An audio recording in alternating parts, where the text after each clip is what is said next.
Unemployed dropout, get out. In the midst of a blizzard, my brother and his wife chased me out, barefoot, into the garden. I will never forget this humiliation. Though I possess neither education, health, nor wealth, the one thing I do have is inner strength. One day, I will make them regret this incident. My name is Courtney. I am a 48-year-old who loves nothing more than to soak in the bath after a long day at work. Especially in this slightly chilly season, a bath feels absolutely divine. Such leisure and enjoyment were things the old me could never afford. In my mid-20s, my brother Nathan started his own business, focusing on environmental issues by creating accessories and interior goods from recycled plastics, driftwood, and sea glass. With hardly any competition, his business was a roaring success, just as he had planned. However, as his company grew, his character seemed to diminish in proportion. Despite having money, he became increasingly reluctant to spend it, finding pleasure in watching his earnings accumulate. Nathan transitioned from being frugal to outright miserly.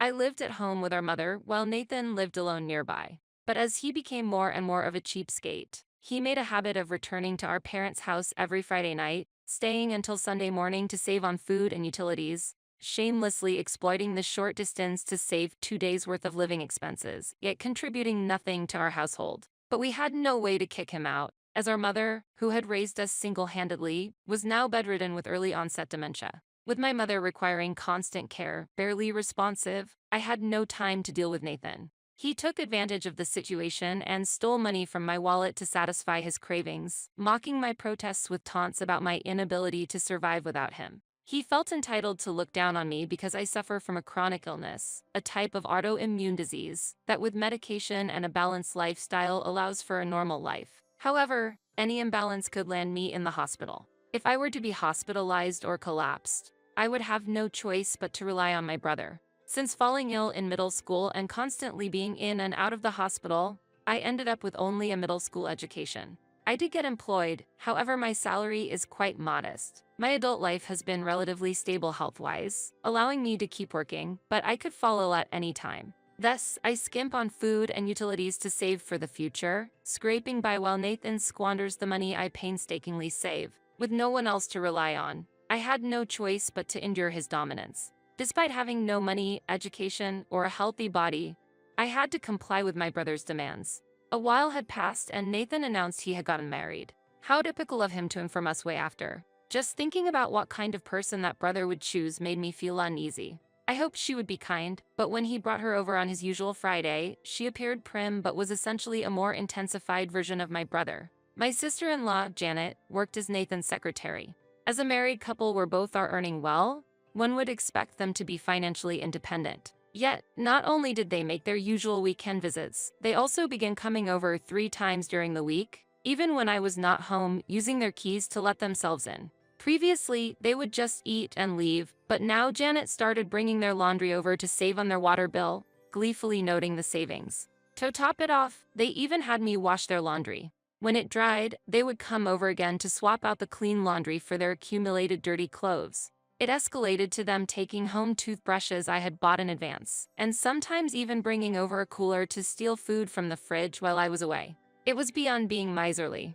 It was theft. I had told the caregiver looking after my mother not to let my brother and his wife in when they visited, but it was considered a family matter, beyond the scope of their services, and they advised resolving it within the family, fearing what might happen if they refused. The home care service I was using was the cheapest in the area, and being disliked by this company would undoubtedly cause problems. Should I change the locks? But then again, I might not be able to rely on my brother in times of trouble. The fear of such a situation arising was too great for me. However, if things continued the way they were, my savings would only decrease. After much deliberation, I told my brother, if you're going to come over, at least help with taking care of our mother. It would save on caregiver expenses. But my brother ignored this. Furthermore, he declared, we've given up our apartment as of today and plan to live here from now on. And true to their word, with barely any belongings, my brother and his wife moved into our house without my consent. After their move, stress caused me to suffer from insomnia and my chronic illness began to worsen.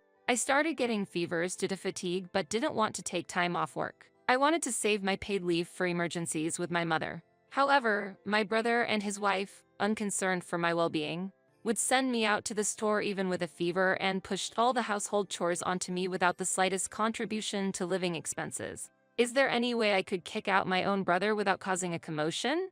I wondered, naively worrying about such an impossible task. Not long after, my mother passed away. She had developed a complication from a cold and had to be hospitalized. I wasn't able to take care of her at home. I don't remember much after that. The flurry of events and my own poor health had me feverish throughout the mourning period. It might have been due to exhaustion, but eventually my chronic illness worsened, which required me to take a significant amount of steroids for treatment. Though I was able to avoid hospitalization, the medication weakened my immune system, and I was advised to recuperate at home and avoid going out. When I informed my company, they said, "We understand you're going through a tough time, however we would like you to resign." Reason was due to many missed work days when I had to take care of my mother. Regrettable, but I had no choice. Thus, I began my recovery at home. However, what? Why did you quit your job? You should have just taken a leave of absence. My brother exclaimed angrily. Janet, with a serious expression on her face, added, "If you aren't working, who's going to pay for the household expenses?" I couldn't take time off. I plan to recover at home for a while. If you two plan to live here, you should contribute to the living expenses. It's not fair for me to keep paying for everything. Upon hearing my words, my brother and his wife exchanged displeased looks. No way. What? My brother, with a serious face, said he didn't want to bear the living expenses, leaving me shocked. We moved in because it saved us money and allowed us to save up. If it doesn't save us money, then it's just a property with an annoying sister attached, right, Janet? That's right. But we don't want to rent an apartment and pay rent again at this point. But this house, since it's quite old, it's much cheaper than renting an apartment. Oh, is that so? How would it be if we started paying the living expenses? Compared to now, practically being free of charge, the burden would indeed increase, but it would still be much cheaper than before. I see. How long will you be unable to work? Needless to say, I was appalled by my brother and his wife's cold calculation of financial matters and Janet's question. An ominous feeling washed over me. For now, I don't know how long it's going to take me to recover. I'll see once I get better. Janet pondered my answer for a while with a hum of contemplation. Hey, Nathan, what if we just take this house for ourselves? If Courtney can't work, we'd have to support her. It would be a loss for us if we had to pay for living expenses and such. Exactly. Courtney is just in the way. You're right. We should just kick out the unemployed dropout, Nathan said, grabbing my clothes and smiling. You can't be serious. Of course I am. It's cheaper if it's just the two of us rather than three. You're in the way. You're the ones who barged into this house. Why should I be the one to leave? You're way too loud. I'll apologize, so just be quiet. Go on, get out. Sorry, Courtney. Despite their apologies, my brother and his wife showed no remorse as they forcibly pushed me from the living room through the large window out to the garden. Goodbye. With a big smirk on their face, they threw my bag packed with belongings while ignoring my pleas to let me back in. They locked the window and drew the curtains, making sure I couldn't see inside. No matter how much I knocked, I was ignored and left outside in the heavy snow, barefoot and without a destination or money in my wallet. It was infuriating to be thrown out despite having paid for living expenses and taking care of our deceased mother. However, I had no desire to live under the same roof as my brother and Janet, who spoke to me in such a manner. When I was kicked out, I had nothing but the clothes I was wearing, so I spent some time resting inside a train station. It was the only place with a roof and lights on at night. During the day, I looked at free job magazines and finally found a live-in part-time job. Considering my weak body, I technically shouldn't be allowed to work. However, I couldn't afford to say no. I decided to work on a farm, hiding my illness. Even though it was a physically demanding job, I had no time to be picky and ended up taking the first live-in job I could find. This became a turning point in my life. The family running the farm was very kind. They soon noticed my illness, and it turned out their daughter had the same condition. They allowed me to work without pushing myself too hard. Though I thought physical labor wasn't for me, the work was mostly in the morning, allowing me to have a clear distinction between work and rest. I found that if I rested well in the afternoon and went to bed earlier than others, it didn't interfere with my work at all. Thinking back, I had been juggling between caring for my mother, working, and dealing with my brother and his wife. Life here was like paradise compared to that. After getting involved in agriculture, I realized I had been wasting a lot of vegetable scraps that could be used for dishes like pickled vegetables or tea. There's hardly anything that's truly considered waste. That's when it hit me. What if we use the discarded parts to make and sell processed goods? I shared my idea with the farm owners, and since such services were rare at the time, they suggested, if you can make something from the crops we don't need, would you mind using them? Turning what farmers deemed unnecessary into sellable products was akin to reducing food loss, a concept that's well regarded today. Many found the idea intriguing, and soon, with the help of the farm owners, I began learning about business management and started my own company. 3 years after being kicked out by my brother, I turned 30. 7 years later, my company had grown significantly, with annual sales exceeding $20 million. Focusing on food loss and other environmental issues seemed to have been a good choice, as my efforts started getting media attention. A decade had passed since I separated from my brother. The only thing that bothered me was that we ended up doing similar work, but seeing my company grow felt like being recognized by society. Owning a company allowed me to employ capable staff and work without overexerting myself. On yet another ordinary day, my company got featured on a local news program, and I visited the studio. After the recording, as I was getting up, I was greeted by my brother Nathan, whom I hadn't seen in a long time. I'm here because my company will be featured on this program next week. I was next door for an interview.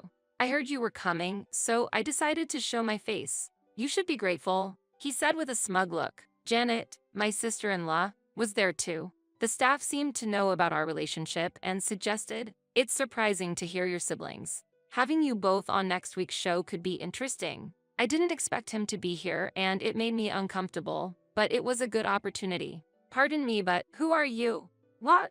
I asked, without a smile and tilting my head seriously. Nathan looked surprised, and the staff were speechless. Have we met somewhere before? Come on, Courtney, stop joking. What are you saying? I lost my memory about 10 years ago due to stress. According to the staff, you're my brother, right? I don't remember anything. Can I confirm a few things? Yeah. You didn't know I had amnesia, even though we're real siblings. Were we not on good terms? We were very close. We even lived together. Nathan hesitantly answered, choosing to lie given the presence of others. How come we are living separately now? It's because I got married. I actually kept a diary. It starts with being kicked out of the house barefoot in heavy snow. What?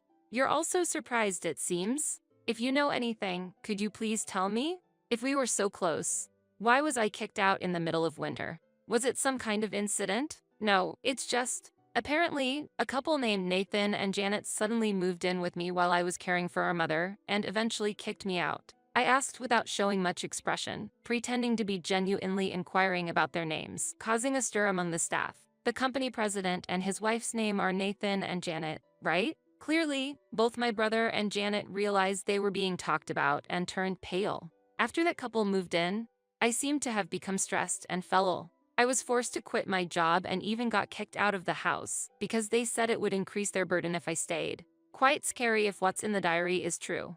Plus, I apparently supported them and got no help with living expenses in return, doing all the household chores alone. I wonder who these people are? I don't think I am the type to live with strangers, but I don't remember anything. Maybe you know something? By this point, the staff were looking at my brother and his wife with cold eyes. Some started to think, maybe she got amnesia from the shock of being kicked out. It was hard to deny in that situation. Oh well, my brother and Janet stood there, not knowing what to do, looking as if they wanted to say something. As I was enjoying their dilemma, the director's voice rang out, "What's going on?" Turning around, I saw the cameraman apologizing repeatedly. The staff quickly approached and informed us. It seems the camera wasn't switched off, and the conversation was broadcasted. Unexpectedly, this turned out to be a fortunate event for me. Nathan was furious, yelling, "What are you doing?" And Janet shouted, "Do something." Seeing their reaction, the staff started saying, "So you did kick out your sister? Wow, that's cruel," and so on. Realizing there was no way out, Nathan, in frustration, exclaimed, it's all your fault." Huh? What did I do? I asked. You remember everything, don't you? Nathan accused. What do you mean?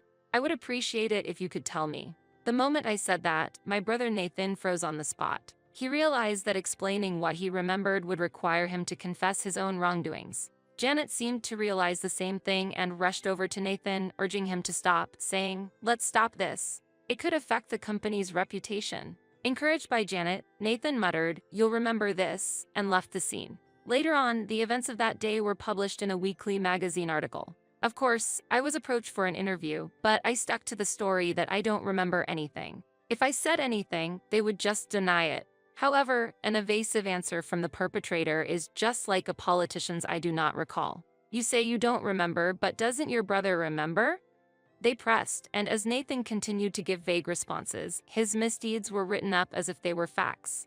Of course, since it wasn't proven to be the truth, they couldn't explicitly write it out. But to anyone reading, it seemed like, if he's not answering clearly, he probably did it. As a result, Nathan acquired a negative image in the public eye as an evasive manager and prone to cover-ups, which inevitably affected the company's image. Consequently, the company's performance began to decline rapidly.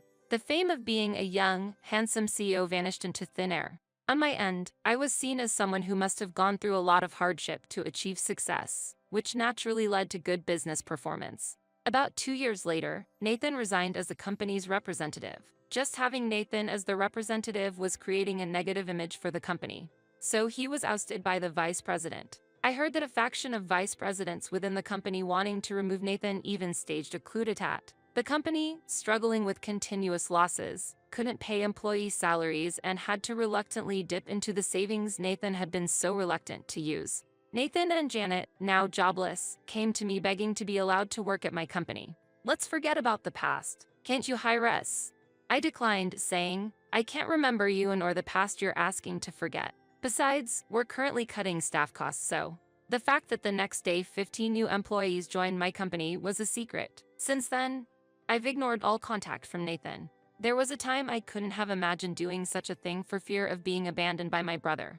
But now, I'm okay. I have trustworthy colleagues and have gotten married. After undergoing fertility treatments, I was also blessed with a child and am leading a fulfilling life. I will never be afraid of my brother again. If you live diligently, God will take good care of you and you will be rewarded. Just as my mother taught me when I was a child, the encounters I've had with many people helped me when I was at my lowest, and who led me through it all might have been God himself. Who knows? I will continue to live diligently, holding my mother's teachings close to my heart. I hope to be a mother my children can be proud of, just like my own mother was to me.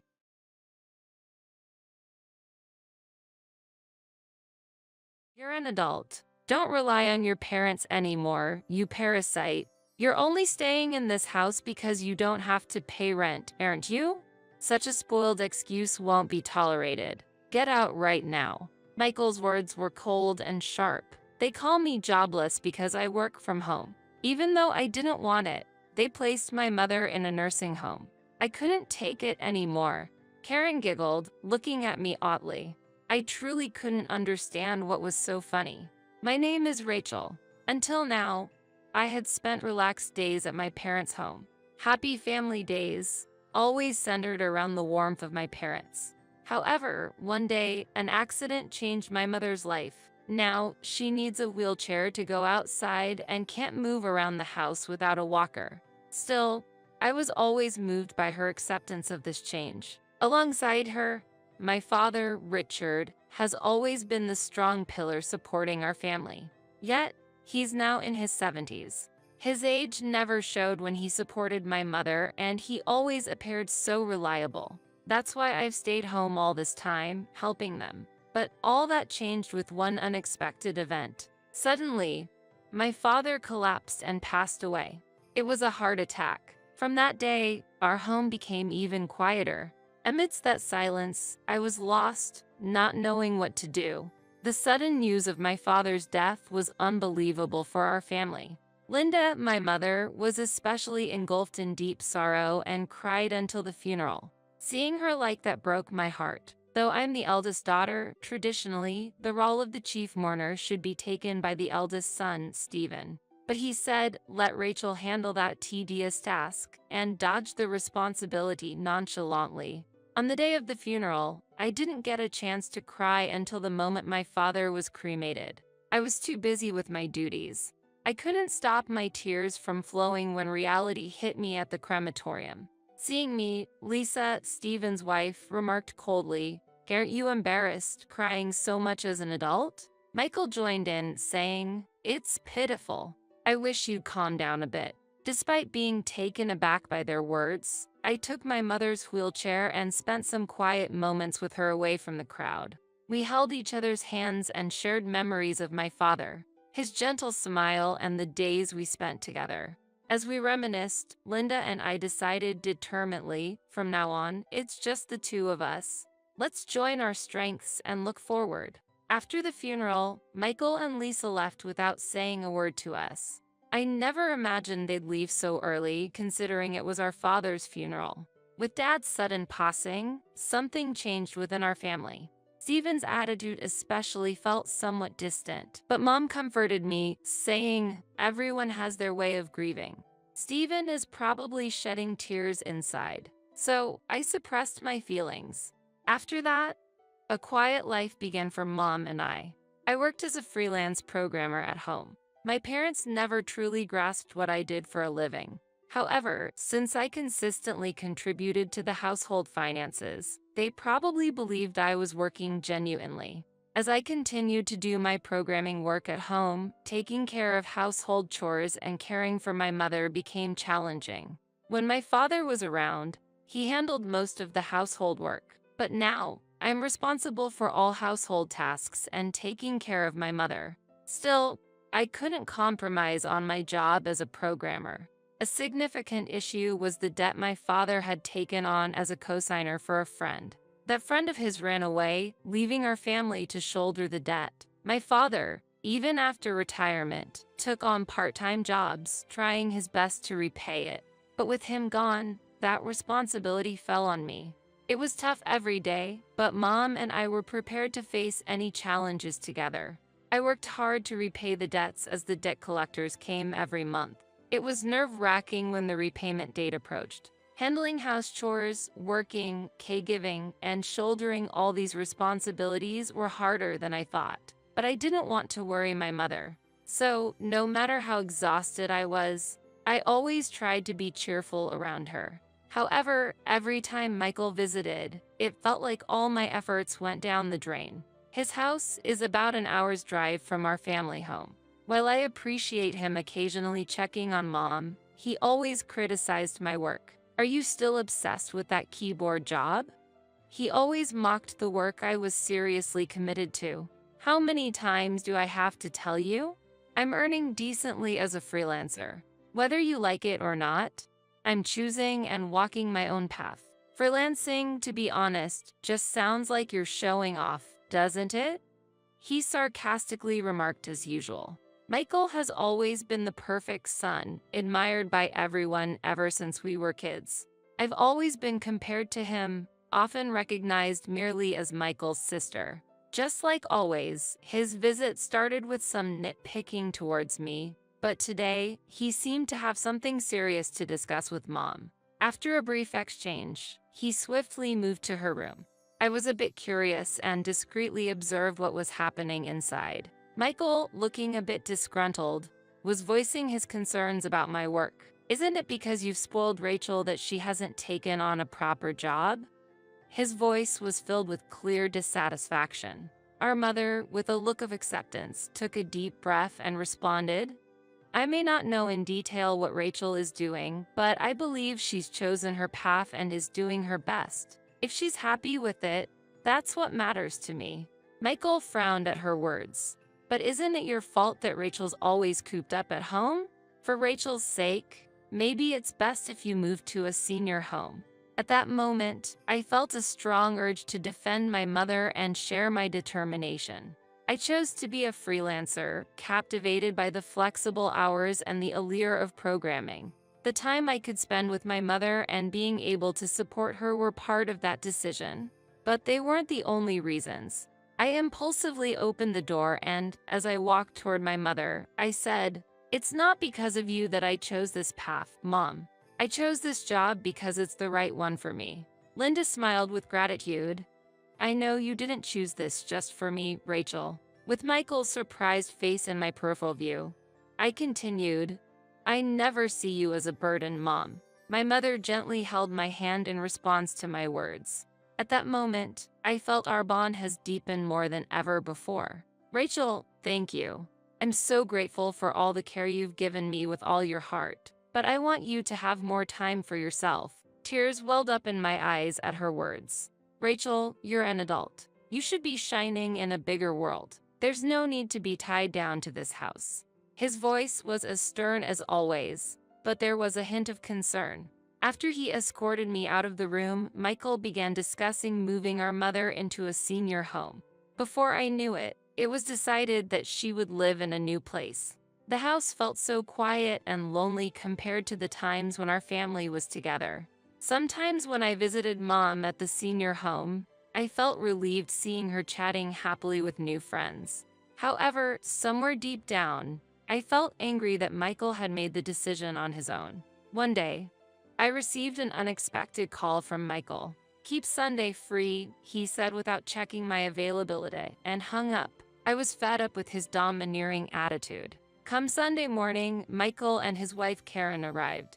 The moment they entered my room, a surprising proposal came up. "Don't you think this house is a bit too big for you, Rachel?" Karen added with a smile. "Actually, we were thinking of moving into this house. Rachel, can you find another place to stay?"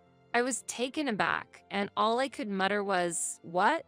Michael blurted out, "You've been relying on our parents even as an adult, haven't you? You never leave this house because you don't have to pay rent. There's no way such a lame excuse can be acceptable. Just leave now." Karen stood next to him with a smirk on her face. A whirlwind of emotions rose within me, but I managed to respond, "Fine, I'll leave. But from now on, stay out of my business." In response, Michael suggested, "Let's sever our sibling ties then. It will give both of us a new start, right?" I nodded in agreement, saying, "That's fine with me." Soon after, I began searching for a new place and quickly found an apartment I liked. Moving was relatively quick since I didn't have much stuff. The new apartment was just right for living alone. It was bright with good ventilation and very comfortable. The pressure I felt in the large house back home gradually faded in this new environment. To my surprise, I quickly began to enjoy this new phase of my life. Even shopping at the nearby small supermarket was fun. This fresh start brought me new discoveries and hope. On a sunny day, a month later, I got an unexpected call from Michael, who had claimed we had severed ties. There was a hint of urgency in his voice. "Rachel, is it true that Dad had accumulated debts?" I realized that I hadn't told Michael about it. For me, the debt issue had become like an everyday thing, and I didn't think it was anything special. "Why didn't you tell me sooner? The entire neighborhood is buzzing with rumors. Karen's too scared to even step outside. How did you manage to keep those intimidating debt collectors quiet?" I responded calmly, "It's quite simple. I was paying back the debt every month." "Really? But the collectors say it's $1,000 a month. How did you manage to pay that?" "Well, it was a bit tight, but my freelance work was going well, so I managed. I had been working hard and supporting both the debt repayment and our household." Michael, on the other hand, had a stable job in a big company but hadn't seen much career growth or salary increase. I had been guessing that my income might be more than his, and it seemed I was right. Michael sounded desperate. "Honestly, $1,000 is a bit too much for me. Can you help me out?" I replied coldly, reminding him of our previous conversation. "We've severed our sibling ties, remember? Discuss with Karen and manage your finances." Without waiting for a response, I hung up. The calls from Michael didn't stop. I had a feeling something major had happened.